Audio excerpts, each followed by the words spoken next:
And action. All right. And here we are again.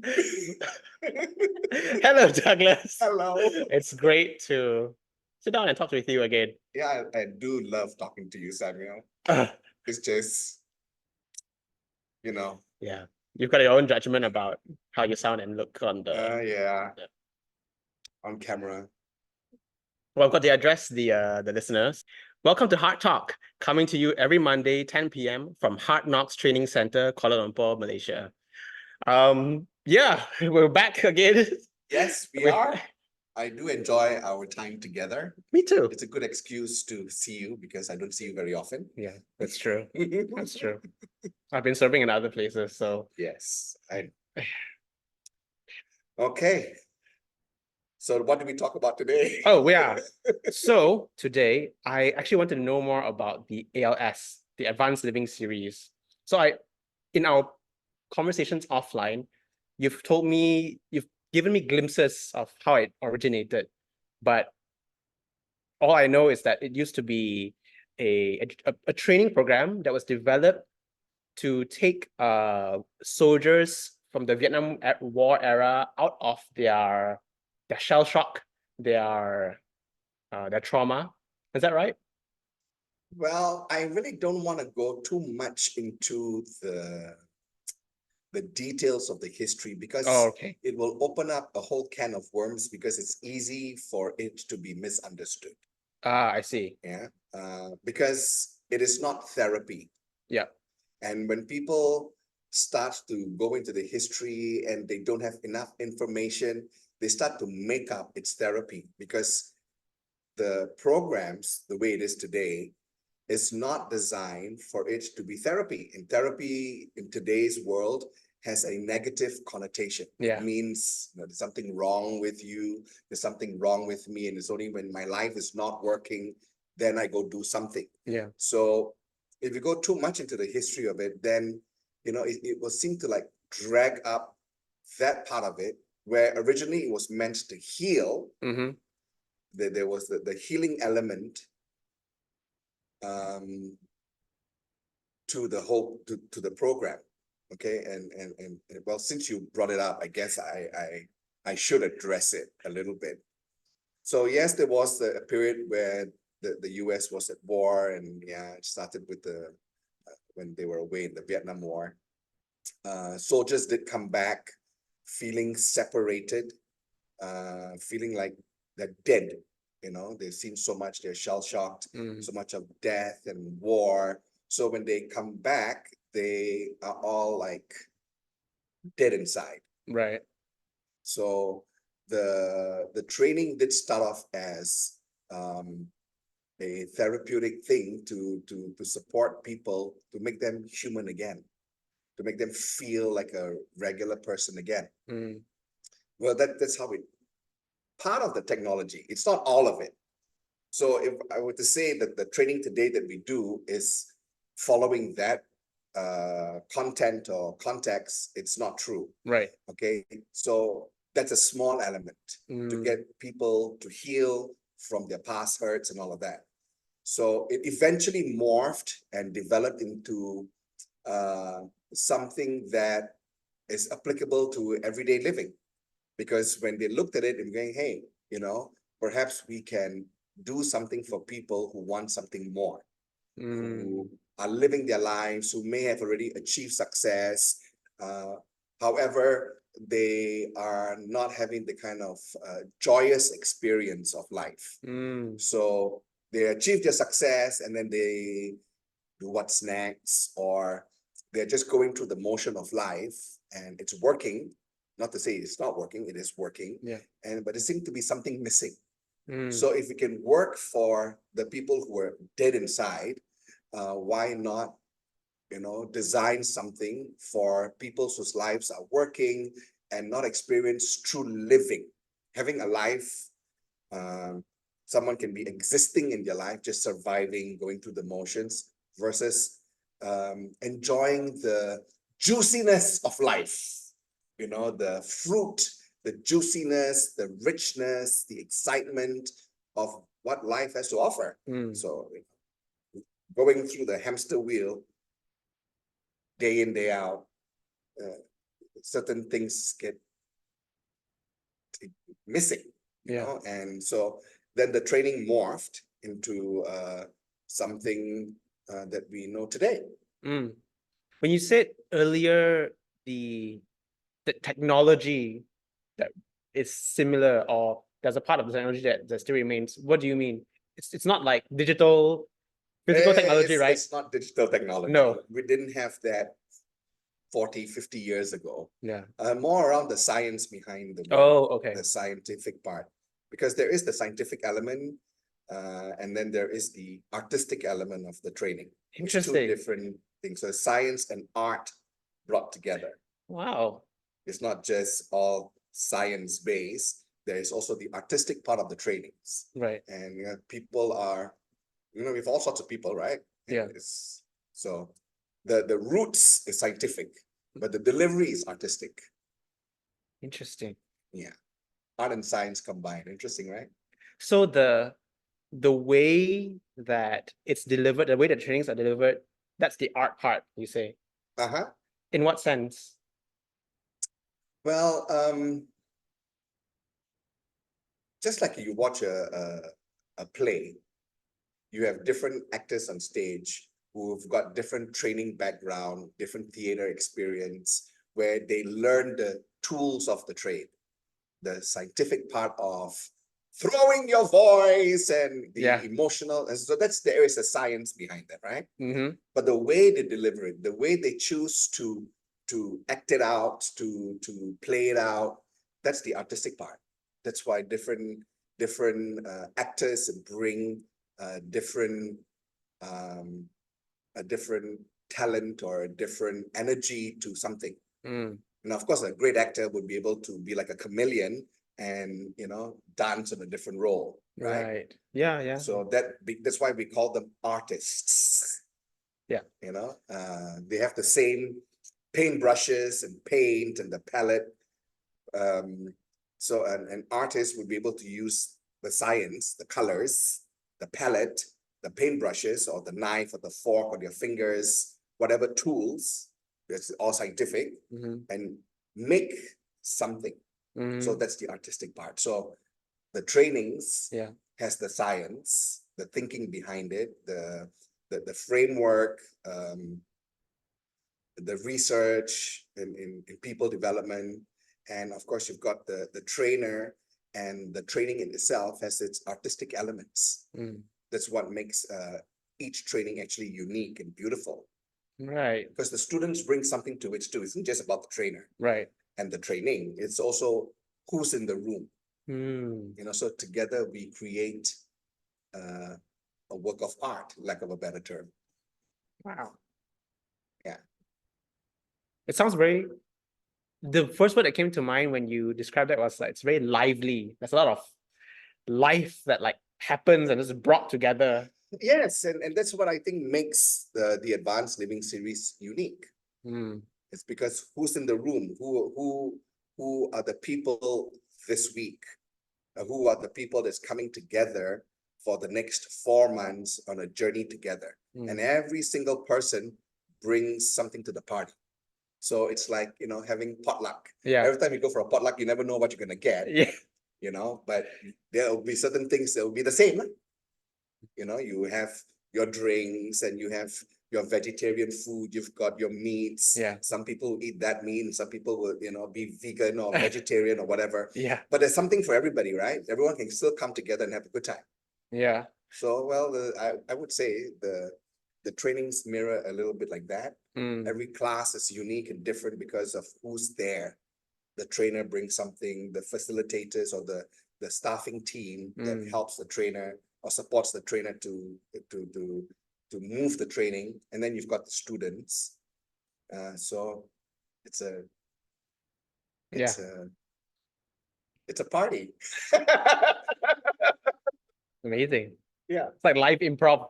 Like everybody is like on the moment, on the spot, like they are reacting to each other and they're responding to each other. Yeah. That's why each training is unique. Wow. Though the you cover the necessary elements so that people get what they paid for. Yeah. In fact, many people, when they start the trainings, or when they begin their process, they come in with a whole list of things of what they want to get done. Mm. And then along the way, they discover there's a whole lot more they didn't even take a look at Yeah. that can be offered to them. And they experience it and going, oh my God, there's so much more to life that I didn't see. And I think that's what's special about the trainings. Mm. There's so much more to life that I didn't see. Yeah. Wow. It's like, let's talk about the discovery training. Yeah.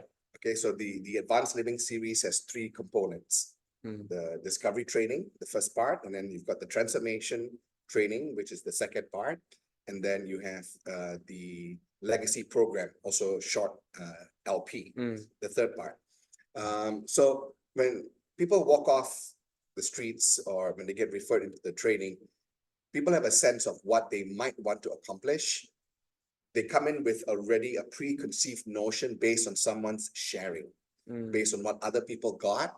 When they share that, the person listening to what they want is sometimes limited by how other people enroll them. Right. Because when someone is sharing of what they got from the training, it's not necessarily what I want to get because I already have it maybe. Yeah. Like if you're a single person and I'm married and you say, the trainings open me up to relationships, well, that doesn't bug me because I'm already in a relationship. Yeah. So someone sharing sometimes limits what the training can offer. Okay. So in that sense, I come in with a purpose, a reason, and or a purpose. We support you in an interview process prior to the training so that you can clarify for yourself what are some of your goals. What do you want to get done during the discovery training? And because the core of the discovery training, or the point of it, is to create awareness, personal awareness. And so you become aware. That's the result of the training, right? We do all the exercises, you go through the training so that by Sunday, at the end of the training, you become conscious and aware of what's really going on for you, what works for you in your life, what doesn't work for you. Now, when you came into the training, you already have preconceived idea of what the training is. You have an expectation. Yeah. You have your filters on how you see life. So when you are making up your goals or your purpose for the training, it comes from that place. It comes from that preconceived notion and idea of what I might want. And as you go through the process and you start becoming conscious and aware, you start to notice I didn't look at this area in my life, or I didn't see this opening up for me. So when people leave, they usually get a lot more than when they first came in. Because it opens you up. Right. Okay. Right? To see, maybe you had a little a window of your life before you did the training. And what the training did was to open this window, making it bigger, making it bigger, making it bigger. So then you can put your head out and see, oh my God, there's a whole world out there. Yeah. I didn't notice this. So because it's about awareness, right? Yeah.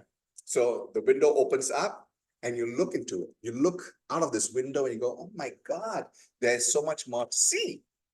So people also have a sense of, when they leave the discovery training, they become aware and conscious about so many other things in your life. Yeah. And then based on that, they can also see, okay, there are some things that prevent them from getting all of what they want in their life. So then the transformation training is part 2. Yeah. Where it's intense, it's about personal breakthrough. Yeah. Because now I know the awareness part is done. Right. I know. Now that I know, then I can now do the work that I was meant to do, to design the person that I could be proud of, to expand to go beyond my limits, Mm. because we have a lot of self-limiting beliefs. Mm-hmm. The discovery uh, opens the door, and then now you have all these self-limiting beliefs. Mm-hmm. Now we've got to do something about it. Right. And so that's the transformation training. Why isn't awareness itself enough to move us from into the area where we are already broken through? Not sure if there's an easy way to, It's like, why can't we break through after aware? yeah. Or rather, why isn't the process complete? Why is it that that through the transformation, you make use of the awareness to, as you say, design the person that I could be, or that I could be proud of, right? But just by being aware, isn't that, don't I already start on that process? No, So what's the gap? because we know, Right? we pretend not to know. Because we know, but we pretend not to. We pretend not to know. Right. We know, but we pretend that we don't know. Mm-hmm. Um, because of the self-limiting beliefs. We all know how to lose weight. Right. Okay. Okay. Even not doing the trainings, we all know. We have an idea. Yeah. Basically, eat right and move, exercise. Yeah. And number Eat three, less, do more. yeah. No, I won't say eat less, eat right. Eat right. That Yeah, fair opens enough. up a whole new No, door. that's a Okay. fair, yeah. Yeah. Eat right, exercise, move more, Mhm. and sleep. Yeah. Most people don't even bother with that one. Sleep helps. Lack of sleep, you put on weight. Yeah. And we can go into that as a whole new conversation we Yeah. can start. Okay. Totally different. So we all know these three things to support us to lose weight. Yeah. But we know this information is available everywhere. We know, but we don't do it. There must be a belief. There must be something that limits us. Yeah. Okay. So I go into the discovery training. I discover, oh, I go deeper into that awareness of what's preventing me. Mm. Now, that belief, you didn't wake up today with that belief. Some people have a belief that is so deep rooted, they don't even know they don't know how they formed that belief. They know they Right. have a belief. Mm-hmm. Like maybe a belief I might have is, I'm not good enough. Yeah. Okay. Just do a simple one. So they don't walk around in their life thinking this belief called, I'm not good enough. They go, oh, I don't have confidence. I don't think I can do it. That's the conversation is going on. Mm. So maybe they leave the discovery with the being aware of, oh, I have a self-limiting belief called, I'm not good enough. Mm. Now, I didn't wake up today in my life with that conversation, with that belief. Yeah. It had to be formed early on in life. And along the way, I gathered evidence to reinforce that belief, I'm not good enough. Something happened, and then I look at it and go, see, I'm right, I'm not good enough. Mm. And that builds over time. Mm-hmm. So when I leave the discovery training, I go, oh, I have this belief, I'm not good enough. And I've got all the evidence to prove I'm not good enough. Mm. And I learned that during the discovery process. Mm-hmm. It's 5 days, 40 hours. Yeah. There's only so much we can do. Yeah. Okay. And also, if we do too much upfront, it's information overload, experience overload. So we have to break it down. Yeah. So the discovery training, 40 hours, you now know, you've pretended not to know, you are self-aware, you're conscious, and you can see, oh, I've got this whole, all these beliefs I formed along the way. Now let's do something about it. So the transformation training by design is for you to break through all of that. Right. That's just one belief. I'm not good enough. Yeah. But you might have other beliefs that limit your capacity to produce results or design the better version of you, or design the version that you want to be. And then in transformation, you heal that. Mm. You go back and you think about the time in your life where you started to make those decisions, and you review all the other times you got the evidence to be right about that. So then you now step outside of that, you break through that, and you step outside of that. So you can free yourself from those beliefs. So that's why part 2 is 70 hours. It's almost twice as long. Yeah. It's pretty intense, and you actually take a time out from your life to be in the transformation training. Right.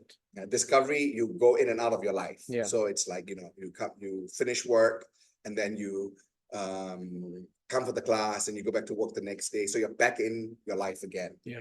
Because it's just awareness for you to know. Yeah. But transformation, it's 5 full days away from your life, so that you're taking a real vacation to yourself. Yeah. And you remove the distractions from your life, the internet, work, children, other addictions, or everything else is away from you. You're not attached to them. So now you can really, truly do some work on you. Because now you have the space to really confront. And that's what we do a lot in the transformation training, which is to confronting yourself, your beliefs, yada, yada, yada. And by the end of it, you get to experience yourself outside the box that you have created for yourself. Talking about the box, first of all, discovery, you know your box. Right. Transformation, I see the box. Yeah, I see the box. Oh, I see the box. I didn't know I was in this box. Yeah. Now I know I'm in the box. I see the box. And transformation is get out of the box. And then the third part is, okay, let's put into action everything we've learned with a group of people that was in the same class with me, and, go make some changes, create. Something that stuck out to me just now is that you use the word design the life you want to have, or design the person you want to be a lot. Is that an intentional choice, the word design? Yes. We are authors of our own life. We are the designers of our life. Now, please don't hear me say, when I say this, there is no God. Yeah. So many people misinterpret this. They're going, oh, are you saying there's no God? I'm not saying any of that. This has nothing to do with religion or God, or whether there is a God. We don't have that conversation. Okay? That's your right to have your faith, and we don't question it.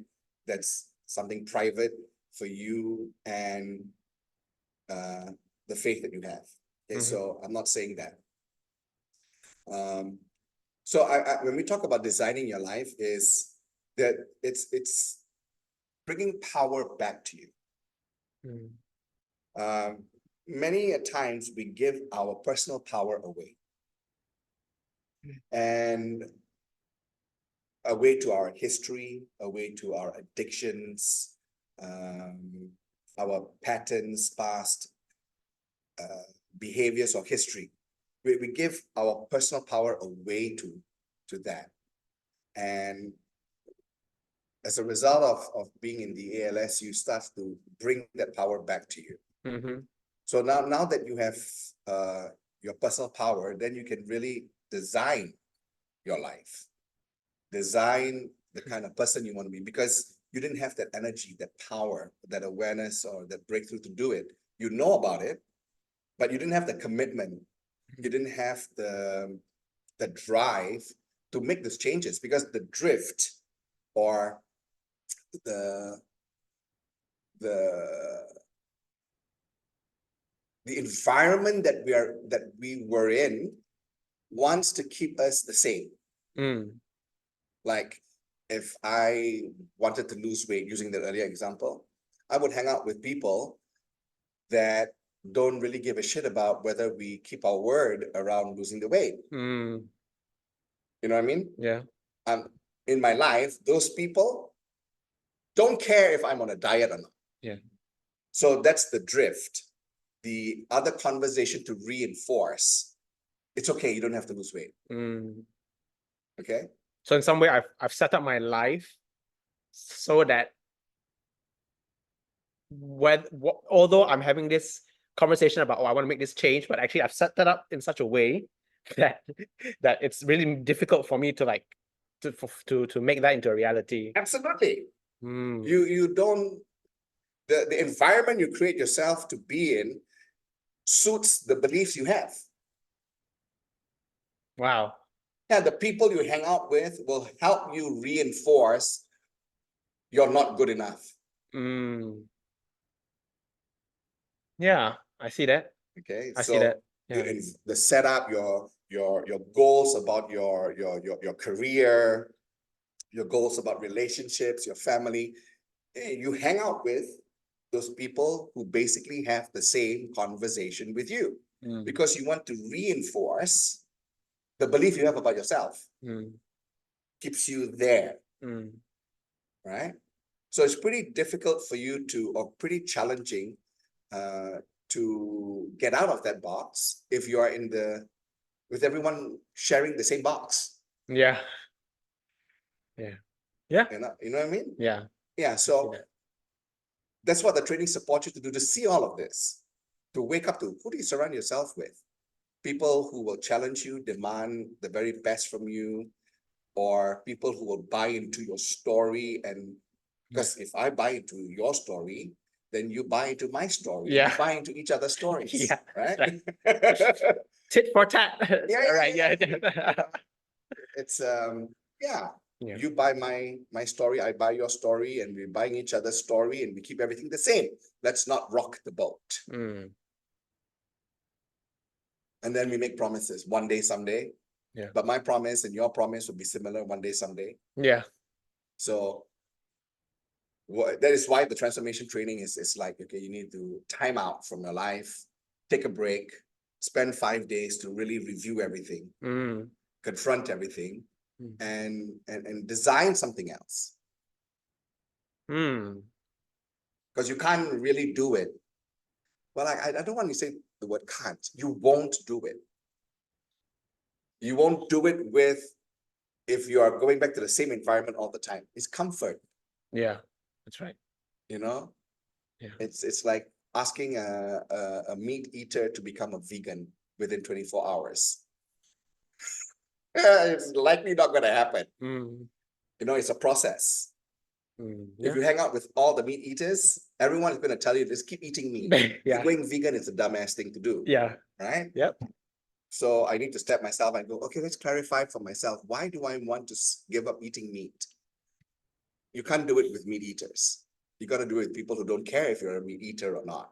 Mm, So same, you got to unplug yourself from the conversation that your family, your work, your friends, the people you hang out with, they have the similar conversation with you. So step out, into transformation training and transform. mm. So it's like when you say design, another way to look at it is from caterpillar to butterfly. Yeah. Okay. So you go into this cocoon Yeah. and you need to leave caterpillar land Yeah. to get into this cocoon. Yeah. Where you have that struggle, and therefore the result of that is you break through out of your cocoon. Mm, And then you fly.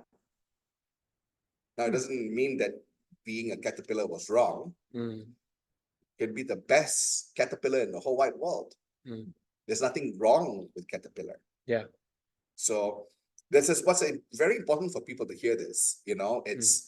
It's important for people to know that the best time to do the work on yourself is when everything in your life is working, not when it's not working. Wow, I really didn't think of it that way. Yeah, Yeah. when everything in your life is working, and then you do this transformational body work, Yeah. the Advanced Living Series, now you're expanding your life because your life is working right now. That's why we call it the Advanced Living Series. You're advancing your life. So we are coming from a place of your life is working.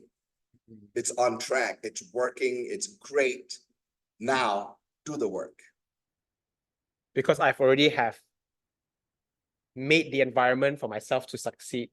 Correct. Now take yourself to the next level. Right. See what got you the success. Mm, So That's where it's super powerful. Interesting.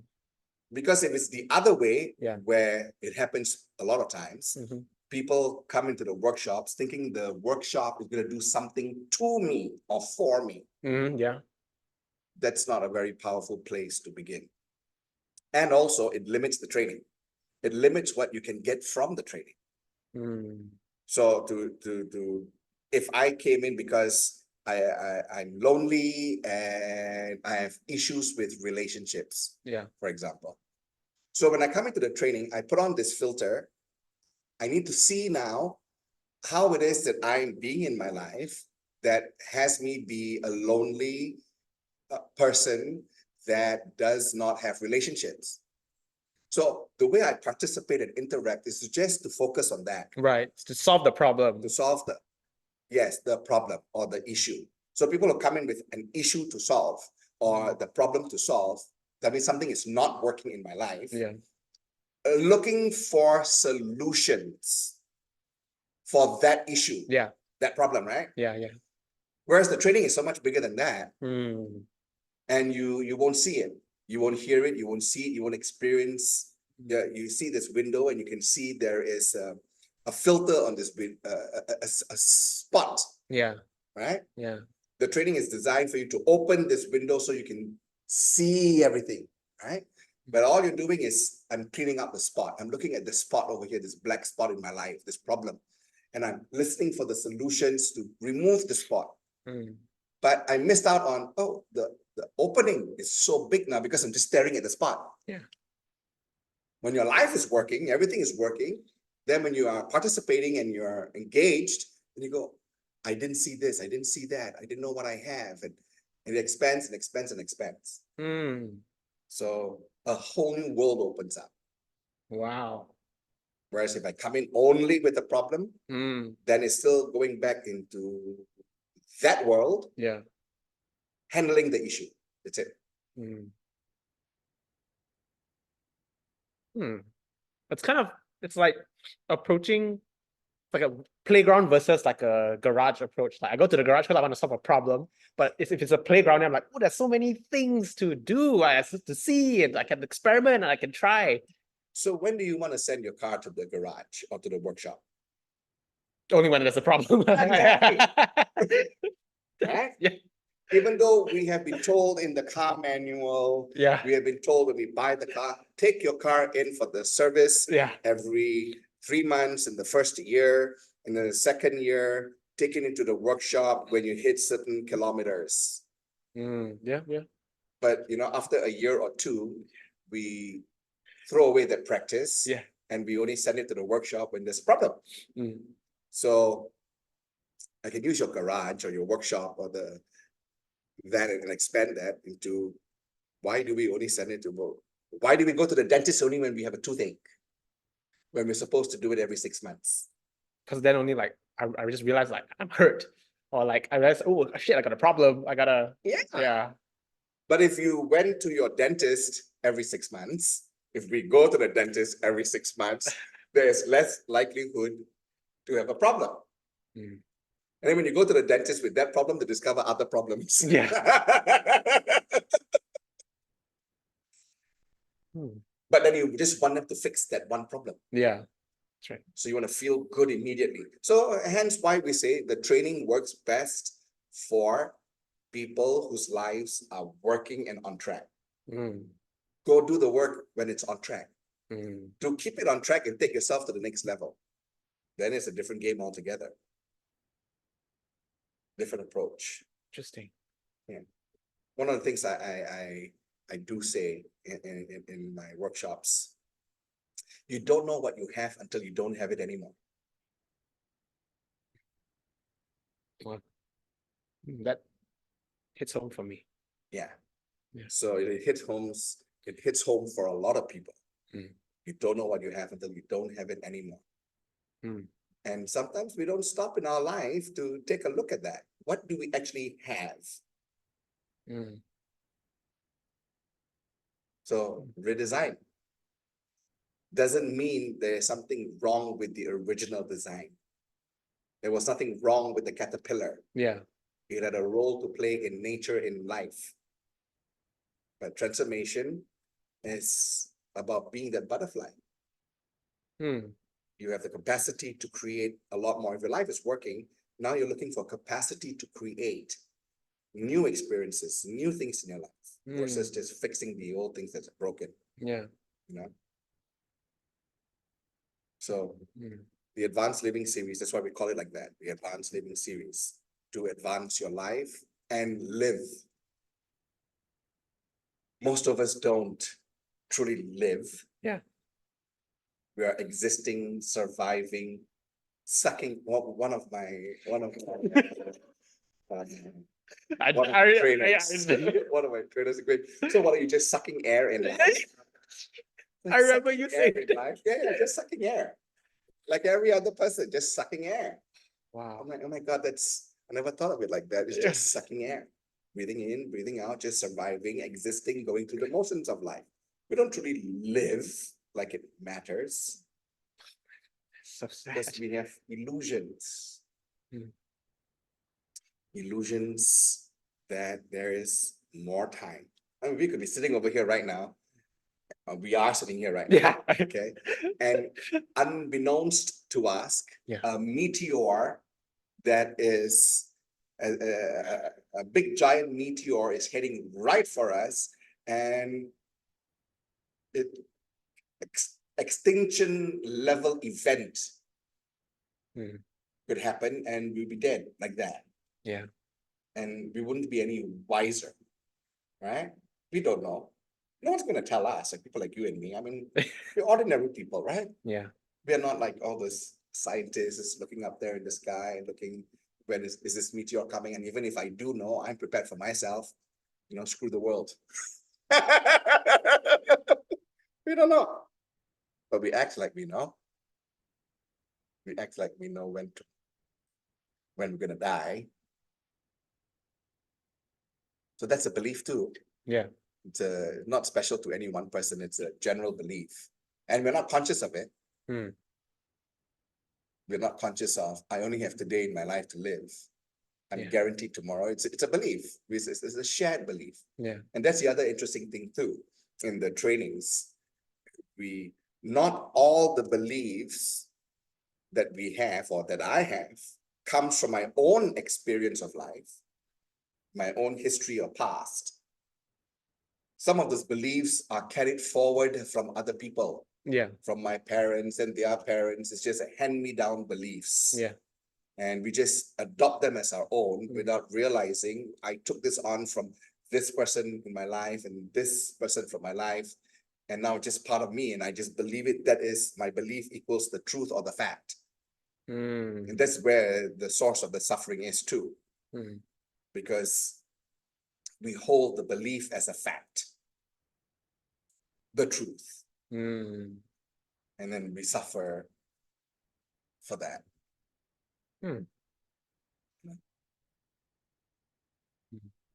Yes, design. We have the power to design our lives based on what our vision is, how we see ourselves, designing the kind of person that we're proud to be. And it's a process. It's not an overnight thing. And I don't expect any magic to happen just because you did the training and it's a magical wand, like a fairy godmother going, now you are. No, you're not. There's no magic in the training, but it is magical. The experience is magical, but there's no magic.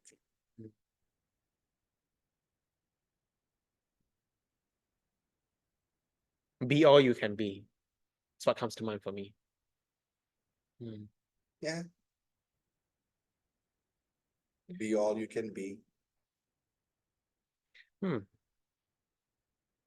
In training, we also talked a lot about personal responsibility or personal leadership. How does that factor into designing the kind of life that I want to have? What if my whole life I've always been running away from leadership positions or running away from responsibility or trying to avoid getting called out? How do I not actually want that? what's happening that I have that, but at the same time, I have the ability that I have not realized to make my life the kind of life that I want it to be. I'm not really sure what the question is. I think I what I'm hearing is how is this personal responsibility and personal leadership connected? Yeah, let's start with that. Let's start with that. Okay, so it's easy based on the example you gave to just run away. Yeah. If it's to be, it is up to somebody else. If it's to be, it's up to the when the cow jumps over the moon, or when the moon turns blue, it's outside of me. Then I get to be a victim of circumstances. And the words, and sometimes the problem is the word responsibility. Responsibility. That word is associated with who's to blame, who's at fault, Yeah. who gets the credit, Mm. whose duty is duty bound, dutiful. It is my duty. So that means I'm responsible if I do my duty, or I'm obligated to do something. Uh, but duty is duty, obligation is obligation, and fault is fault, credit is credit. We have different words, but we put it all together. Yeah. Equal responsibility. Yeah. That's not, to me, what it means. Okay. Okay. To me, I see responsibility as the way I have the ability to respond, which means I'm the active participant. I have the power to respond, to make something happen. So I respond. So respond, ability, responsibility, the ability to respond. If you look at the word, Yeah. right? Responsibility, ability to respond, versus react, being reactive to, which means then I become a victim of the circumstance. Whereas we have the power to respond any way we choose, reaction or creation. We are reacting or responding. Okay, so for me, responsibility is taking accountability for how we respond.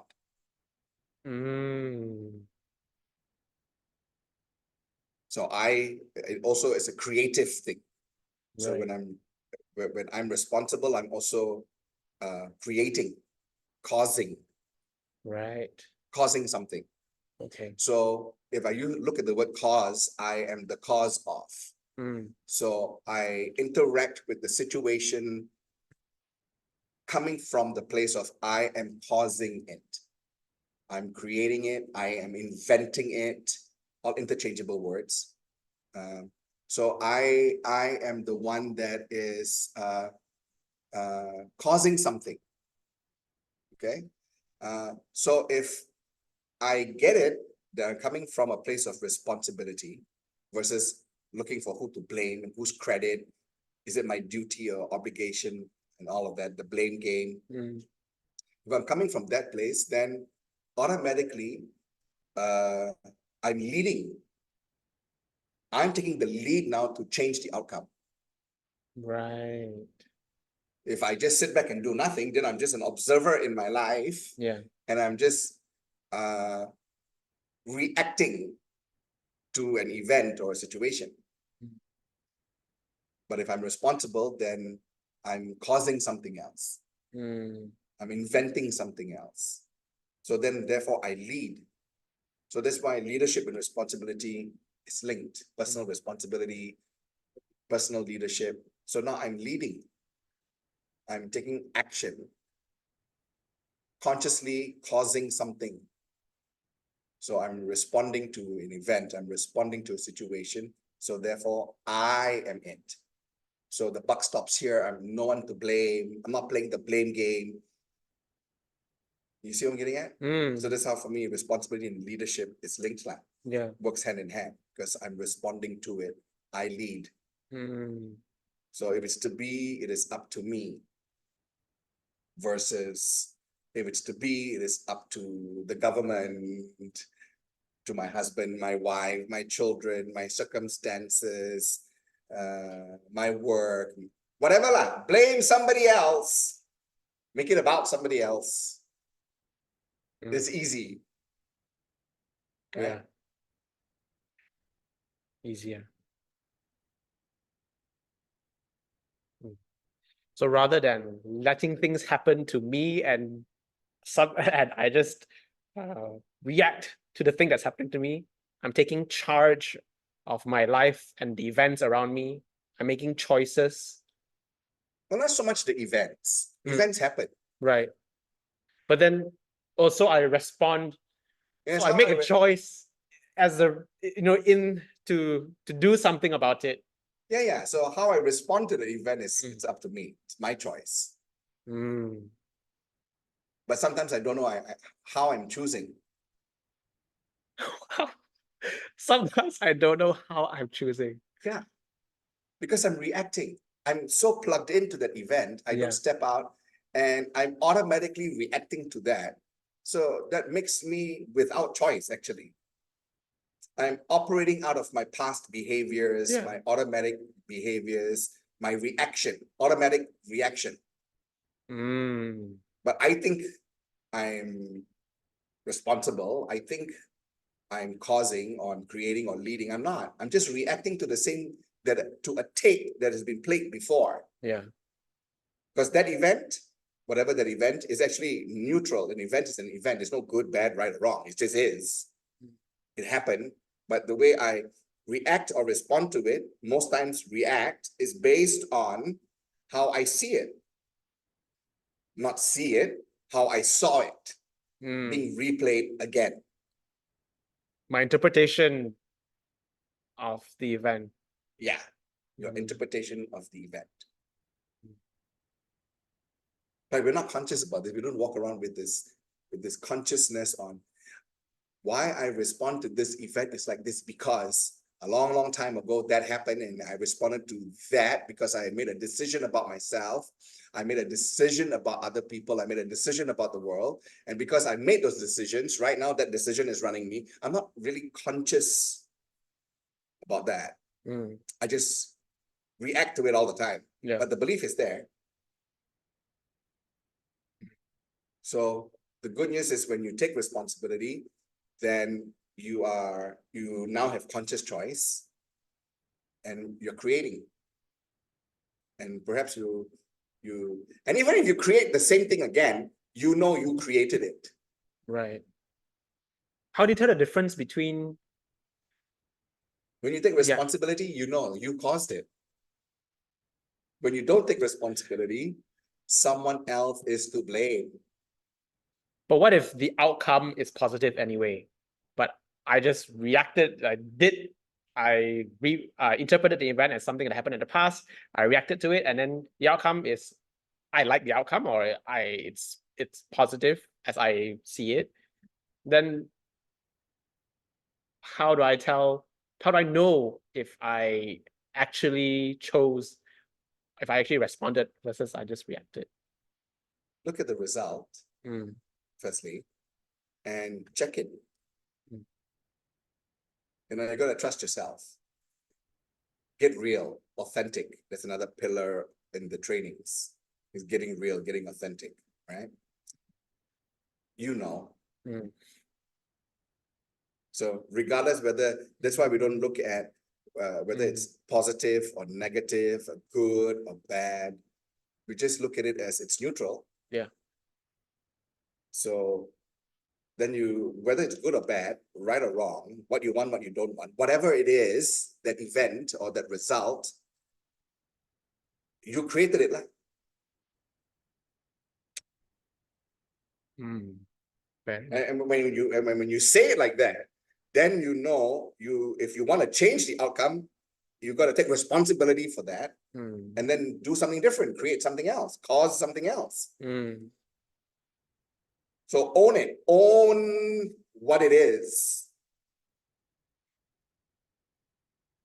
You know what I'm saying? Own it. Whether I like it, don't like it, is what I want, I don't want. It doesn't matter. just own that result. I created that. Mm. Sometimes I create what I don't want. Sometimes I create what I want, what I like, what I don't like. Positive or negative, it's just like judgment Yeah. to it, or good or bad, it's just a judgment to that. If it's what I want, it's good. Mm. That's So, true. you know, Yep. it's That's based on your true. feelings, right? Yeah. Your emotion and your feelings, which, yeah, what's good for me is for you might not be good, right? Yeah. So who's to say who's right? Like that. Thank you, Douglas. Yeah, it's been fun.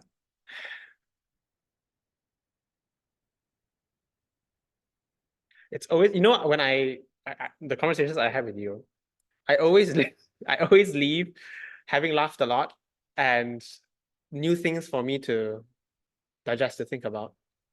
Yeah. Mm. And hopefully not just think about it, but I mean, hopefully it opens up something Yeah. for you to step into and give you more power to shift outcomes in your life. Yeah. And it's been fun. That it has. It's been fun. I Yeah. get to talk about what I love to do. So Yeah. Oh, well, one more question then, just since you brought it up. Why do you love to do the ALS? Why do you love it? well, I love the ALS because it can never be boring. Right. I- Actually, yeah. keep it simple. It can never be boring. It's always a different group of people, you know, and it's like I can never get bored with it. Mm. Like I said, it's the artistic behind the art behind the science. Mm. And so I get to dance with people and play. So it's like playing in life. And I also believe that everyone has something to contribute. Mm. And so when the people that come and do this work, they're all contributing something, and I'm contributing to them, they're contributing to me, and out of that contribution of who people are, I think that's where magic happens. Mm. So that's why I love this work. Mm. Thank you, Douglas. So one last question after that one last question to add. What's one word that you would use to describe your ALS experience, or even just to focus on leadership, focus on your legacy program experience? Okay, my legacy program, my LP. Oh wow! I don't know what else to say. To say anything else but limited. Yeah. So I'm gonna go with. Oh wow! Is that 2 words or 1 word? Wow! That would be the word I would use. For me personally, my own LP was wow! I cannot believe it. Like that. Wow. Yeah. I don't have a word for it. I could spend another hour just talking about my own LP experience. So I would go, it was a wow.